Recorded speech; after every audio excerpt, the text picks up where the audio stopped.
History is written not only in blood and fire, but in the madness of kings. From the ashes of Dragonfire rose a dynasty that would one day tear itself apart. This is the story of House Targaryen's long decline, where glory gave way to tyranny, and where rebellion was born. Welcome, travelers of history and fire. Today, we journey deep into the chronicles of Westeros, through wars, betrayals, and the madness of rulers who once held the fate of kingdoms in their hands.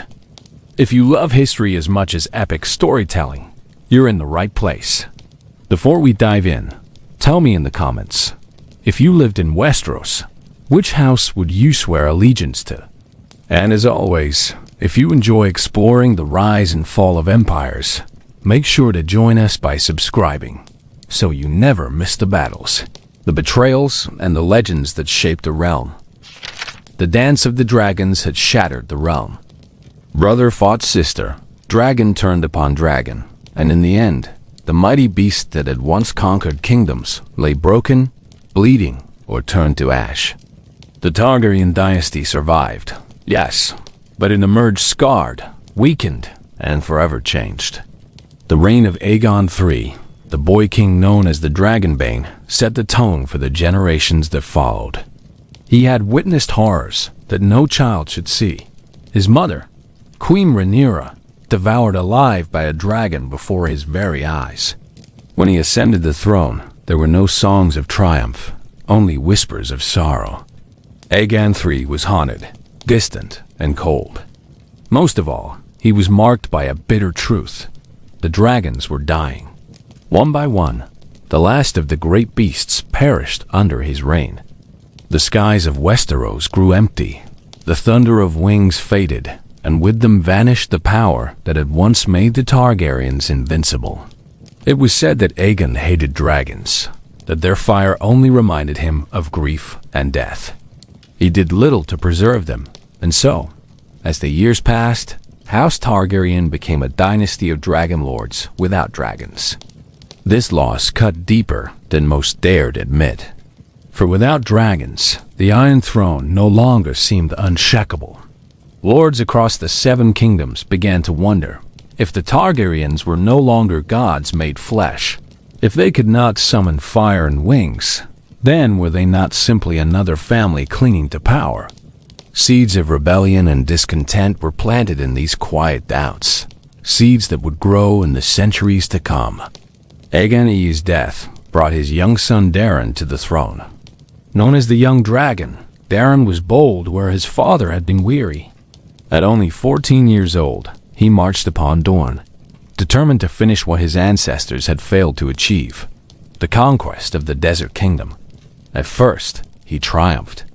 His army swept across Dorne, and victory seemed certain. But Dorne was a land of hidden daggers and burning sun, and the Dornish would never bend easily. They rose in rebellion, striking from shadows and desert passes. Daeron himself was killed in an ambush, and the conquest crumbled into ruin. The young dragon's death was a bitter reminder that the Targaryen dynasty, without dragons, was vulnerable. His brother Baelor, remembered as Baelor the Blessed, took the crown. A pious man, more devoted to gods than to rule, Baelor shut himself away in prayer and fasting. Yet his reign, though remembered for piety, was also marked by neglect. He obsessed over faith, building the great sept of Baelor in King's Landing, but left the burdens of rule to others. This reliance on corrupt hands weakened the throne further, and when Baelor died, the crown passed to Viserys II, a shrewd and capable man who had long served as regent. But his reign was short, and soon it was his son Aegon IV, remembered in infamy as Aegon the Unworthy, who took the Iron Throne. If the Targaryens had once been figures of awe, Aegon IV dragged their name into the mud. He was a glutton, a tyrant, and a man of endless vices. He filled the court with mistresses, feasted while his people starved, and punished his enemies with cruelty beyond reason. His reign was one of corruption and waste, but it was the final act of his rule that planted the deadliest seeds of rebellion yet. On his deathbed, Aegon IV legitimized all of his bastards, Among them were the Blackfyres, sons born of his mistress and rivals to the true-born line of his heirs. With a single stroke of royal decree, Aegon set the stage for generations of bloodshed. For these bastards, though legitimized, would never be fully accepted, yet they would forever believe they had a rightful claim to the Iron Throne. The crown passed to Daeron II, called Daeron the Good, but his reign was soon threatened by the very bastards his father had unleashed. Demon Blackfyre, the mightiest among them, took up the ancestral sword Blackfyre and declared himself king. The realm split as banners were raised in rebellion, and the first Blackfyre Rebellion tore through Westeros.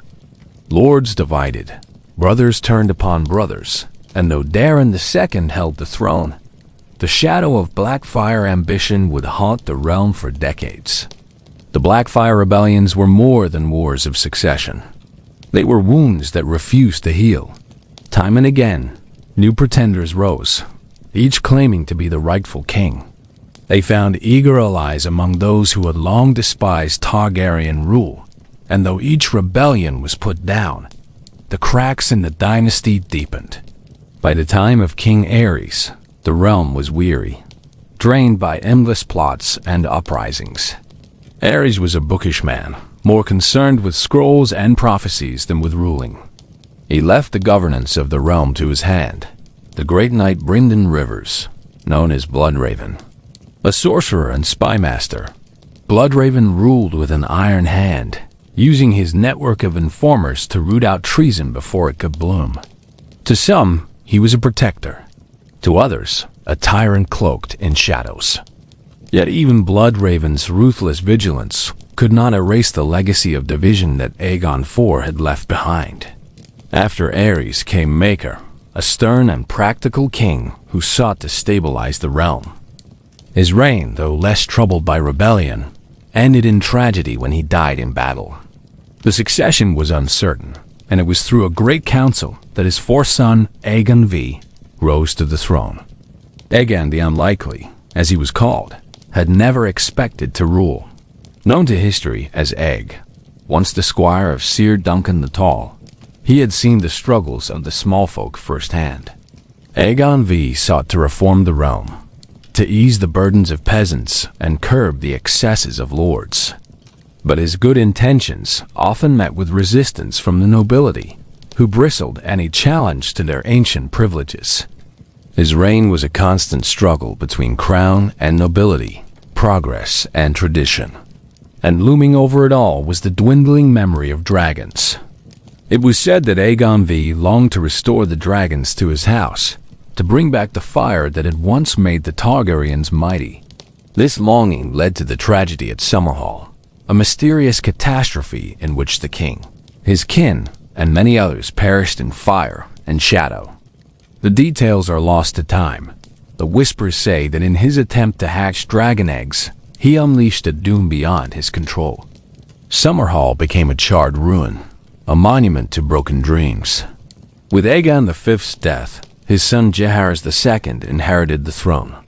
His reign was brief, marked by frailty and illness, but it set the stage for the most infamous king of them all, his son, Aerys II. Known to history as the Mad King, Aerys began his rule with promise, young and charismatic, filled with hope for renewal. But as the years passed, paranoia and cruelty consumed him. When Aerys II Targaryen first ascended the Iron Throne, hope stirred in the realm. He was young, handsome, and full of vigor, with dreams of restoring the crown's glory. His queen, Rhaella, and their children seemed to promise a bright future. Even the great lords of Westeros, weary of past strife, were willing to believe in this king's vision. But behind the crown's glitter, shadows lurked. At Aerys' side stood his boyhood friend, Sir Tywin Lannister. Appointed hand of the king, Tywin was sharp, ruthless, and efficient. It was said that during those early years, Tywin ruled more than Aerys, and for a time the realm prospered under his hand. Justice was swift, corruption punished, and the coffers filled. The people whispered that Tywin would have made the better king, And perhaps those whispers planted the first seeds of envy in Aerys' heart. For kings are not made to share power, and Aerys grew resentful of his friend's shadow. The rivalry worsened when Tywin's wife, Joanna, bore twins, Jaime and Cersei. Their birth was celebrated, yet Aerys, with his wandering eye, was said to have spoken words too bold, comments that stung Tywin's pride. As years passed, the friendship turned bitter, and Aerys' paranoia began to stir. Still, the realm held steady until the defiance of Duskendale. There, Lord Denis Darklyn captured the king, holding him prisoner for half a year. It was Sir Barristan Selmy, the bold knight of the Kingsguard, who rode alone into the dungeons and rescued him. But the damage was done. Aerys, once proud, never forgot the humiliation of captivity. He returned to King's Landing a changed man, fearful, suspicious, and increasingly cruel. From that day, the seeds of madness grew into thorns. He locked himself in the Red Keep, trusting no one, lashing out at allies and enemies alike. Even his queen became more prisoner than wife, forced to bear children under his command. He delighted in watching men burn, fascinated by wildfire, whispering that the flames spoke to him. The king who had once inspired hope now inspired terror. And yet the realm still endured, for lords were cautious, and rebellion had not yet found its spark. That spark came through prophecy, passion, and a fateful rebellion in the Vale. At the great tourney of Harrenhal, lords and knights from across the realm gathered beneath the broken towers. It was meant as spectacle, but it became the stage for destiny. Among the attendees was Prince Rhaegar Targaryen, son of the Mad King. Unlike his father, Rhaegar was loved, tall, noble, and melancholy, with a harp that could make women weep and a mind full of prophecy. He was wed to Elia Martell of Dorne, but his eyes had long sought something else, something hidden in the flames of fate. When he won the tournament, tradition demanded he crown the Queen of Love and Beauty. All expected him to honor his wife. But Rhaegar, before thousands, placed the crown of blue roses upon the lap of Lyanna Stark, daughter of Winterfell, betrothed to Robert Baratheon. Gasps rippled through the crowd. It was a choice that would shatter kingdoms. What happened next remains debated. Some say Rhaegar abducted Lyanna, driven by passion. Others whisper she went willingly, bound by prophecy. Whatever truth lies buried, the effect was the same. Robert Baratheon, her betrothed, called it an outrage. Lyanna's brother Brandon rode to King's Landing, demanding her release. Aerys' response was madness itself.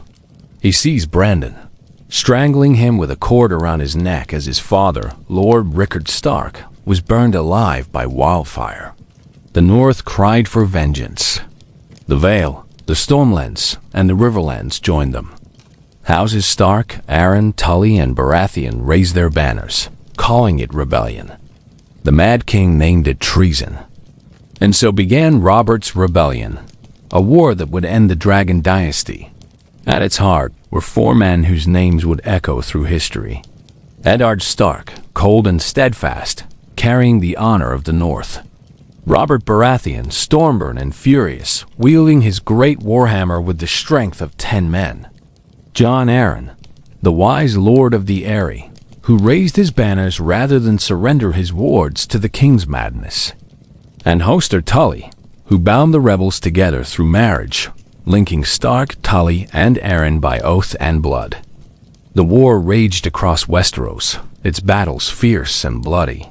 At Ashford, Robert won his first great victory, smashing the royalists who opposed him. At the Battle of the Bells in Stony Sept, Robert was nearly lost, hidden in the town as the royal host closed in. It was Eddard Stark and Jon Arryn who led the rescue, turning the tide and sending the king's men fleeing. Yet the war was not without loss. Elia Martell, wife of Prince Rhaegar, and her children remained in King's Landing, pawns in the Game of Thrones. The realm trembled as loyalties were tested. Some lords stood firm with the rebels, others bent knee to the Iron Throne. At last the great moment came, The Battle of the Trident. Beneath the crossing of the river, Robert and Rhaegar met in single combat. The prince wore black armor, the rubies on his breastplate shining like stars, and Robert wielded his great warhammer. Their clash was thunder itself, the fate of kingdoms hanging on their blows. In the end, Robert struck true, shattering his chest, sending rubies scattering into the river as the prince fell. With Rhaegar dead, the cause of the crown crumbled. Loyalist armies melted away, and the road to King's Landing lay open. But in the capital, madness had reached its peak. Aerys II, raving and broken, commanded his pyromancers to set wildfire beneath the city. If he could not rule, he would see King's Landing reduced to ash. "Burn them all," he whispered.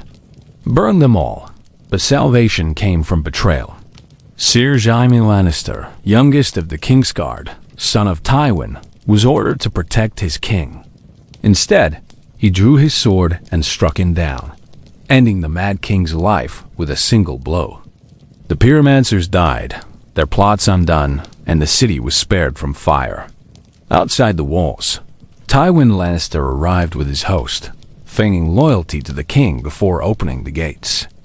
His men poured into the city, and with them came horror. Princess Eoya Martell and her children were murdered, slain by Sir Gregor Clegane and Sir Amory Lorch.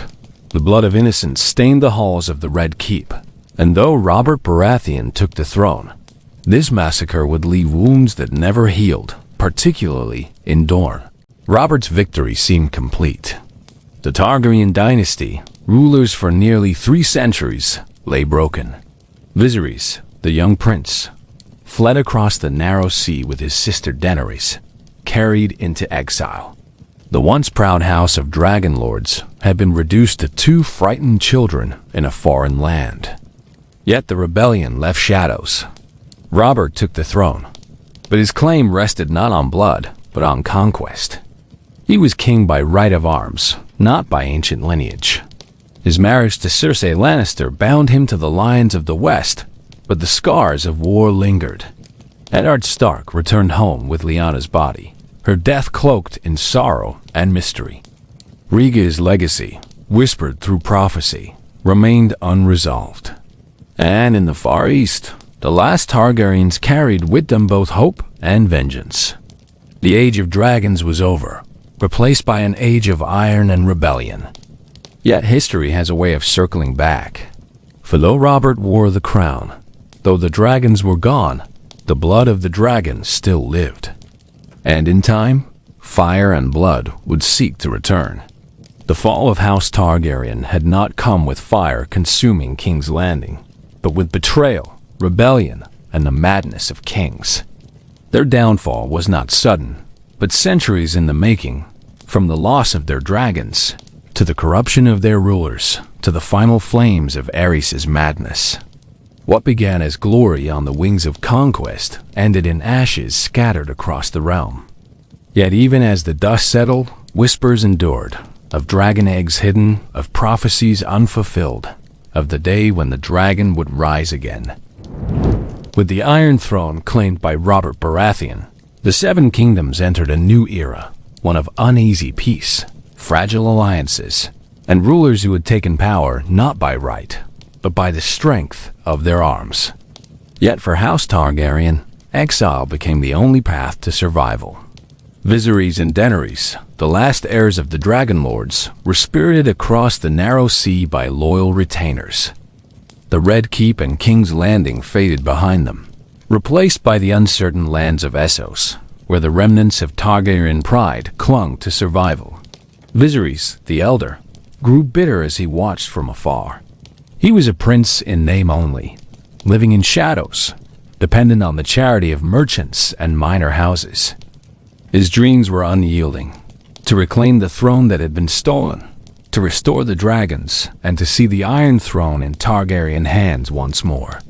Yet the years in exile hardened him, fueling arrogance, cruelty, and a dangerous obsession with destiny. Daenerys, the youngest, was a fragile child when she fled, her memories of home clouded by fear and loss. She grew under her brother's harsh tutelage, and later, under the guidance of new allies and mentors in foreign lands. Though timid at first, the fire of her lineage stirred within her. Every story of dragons, every whisper of prophecy, shaped her. She was the living testament to a fallen dynasty, carrying the weight of generations of ambition, glory, and tragedy on her small shoulders. Meanwhile, Westeros settled into a fragile peace under Robert's rule. The lords who had fought for the rebellion returned to their lands, yet the scars of war were deep. The North remained vigilant, the Vale cautious, and Dorne burned with resentment over the brutal murder of Elia Martell and her children. Though Robert married Cersei Lannister to secure the loyalty of the Western houses, the unity was fragile, built more on fear and debt than trust. Across the narrow seas, Targaryen loyalists plotted in silence. They sent letters, gathered resources, and waited for the right moment to act. Yet, without dragons, without armies, and without allies of comparable power, their hopes seemed a dream. It was a dynasty in exile, a family defined by what they had lost, by the weight of a crown they could not yet claim. Viserys' impatience became his downfall. He demanded, he threatened. He sought warriors to carve a path back to Westeros. His hubris blinded him to caution, and in the end, it would cost him everything. In the Dothraki lands, his arrogance clashed with the raw, untamed power of the Horse Lords. Attempting to assert authority where he had none, he provoked a chain of events that would lead to his death. The throne he dreamed of would never be his. That the seed of the Targaryen return had been planted in the heart of Daenerys, who witnessed both the fragility of exile and the cruelty of ambition. History, however, did not forget the Mad King. Even in death, Aerys II's shadow loomed over the realm. The Mad King's paranoia had left marks that endured in every corner of Westeros. His obsession with wildfire lingered in memory, a cautionary tale for those who would wield power without restraint. His reign was a lesson in tyranny, in obsession, and in the peril of unchecked authority. Lords and small folk alike told stories of his madness, of men burning, of conspiracies imagined and punished, of a king who sought to destroy the very people he ruled. The consequences of rebellion and the fall of the dragons were more than political. They were cultural, spiritual, and psychological. Westeros had known the fire of dragons for centuries, wings that could cast shadow across armies, fire that could melt stone. Without them, the realm felt smaller, weaker, more mortal. Houses that had once bowed in fear now calculated ambition. The nobility, aware that the crown's power was no longer absolute, began scheming, plotting, and asserting their influence in ways that would shape the realm for generations. Even within the Red Keep, Robert Baratheon's court was a web of tension. The Lannisters, who had played both sides during the rebellion, now held unprecedented influence. Tywin Lannister, ever calculating, ensured his family's position at the heart of power. Cersei's presence as queen became a symbol of alliance, but also a simmering threat. Her ambitions hidden behind a smile, her loyalty measured in advantage. The realm's politics became a chessboard where no single king could command absolute obedience. Yet among the people, whispers endured of the dragon's return. Prophecies, old tales, and the lore of Valyria persisted. The realm had seen the fire of House Targaryen, and even in exile, the memory of that power sparked hope, fear, and fascination. Merchants, sailors, and wanderers carried tales of surviving dragons, lost eggs, and hidden heirs across the narrow sea. In the minds of some, the dragons were not gone, merely waiting. This legacy of fear and fascination defined Daenerys Targaryen's life. Every lesson, every story, every legend of her ancestors became part of her identity. She learned that fire could destroy, that power could corrupt, and that cruelty often disguised itself as wisdom. In the streets and camps of Essos, she discovered allies and enemies alike, each testing her resolve, each shaping the ruler she was destined to become. The fall of House Targaryen also left marks on Westeros that would endure for decades. The Baratheons, though victorious, ruled a realm fractured by mistrust. The North remained loyal in sentiment, but wary of southern interference. Dorne, scarred by the murder of its princess and heirs, carried grievances that would last generations. And the Riverlands, torn by conflict during the rebellion, became a battleground of competing claims. Stability was fragile, and the memory of dragons haunted the nobility's ambition, inspiring both caution and intrigue. In truth, the decline of Targaryen power was a slow, generational unraveling. From the Dragonbane who saw the last of the dragons die to Aegon IV, and his Blackfyres who fractured loyalties to Aerys II, whose madness nearly burned a city to ash. The dynasty had been undone by greed, fear, and human frailty. The fire that had conquered kingdoms had diminished, leaving only embers, and in those embers lay both danger and promise. Viserys' death, Daenerys' survival, and Robert's reign were chapters in a saga of ambition, tragedy, and prophecy. The Targaryen line persisted, fragile yet enduring, a reminder that dynasties are never truly gone until the last heir is extinguished. And as the wind carried whispers of dragons across the narrow sea, the stage was set for a next act, a return not through conquest alone, but through the persistence of blood, legacy, and fire. And so ends this chapter in the history of Westeros, the story of the Mad King, the fall of dragons, and the rise of rebellion that reshaped the Seven Kingdoms forever. From fire and fury to exile and hope, House Targaryen's saga reminds us that power is fragile, and that the shadow of one ruler's madness can echo across generations. If you've enjoyed traveling through the blood and fire of history, don't forget to hit that like button. Let the realm know you honor the tales of old.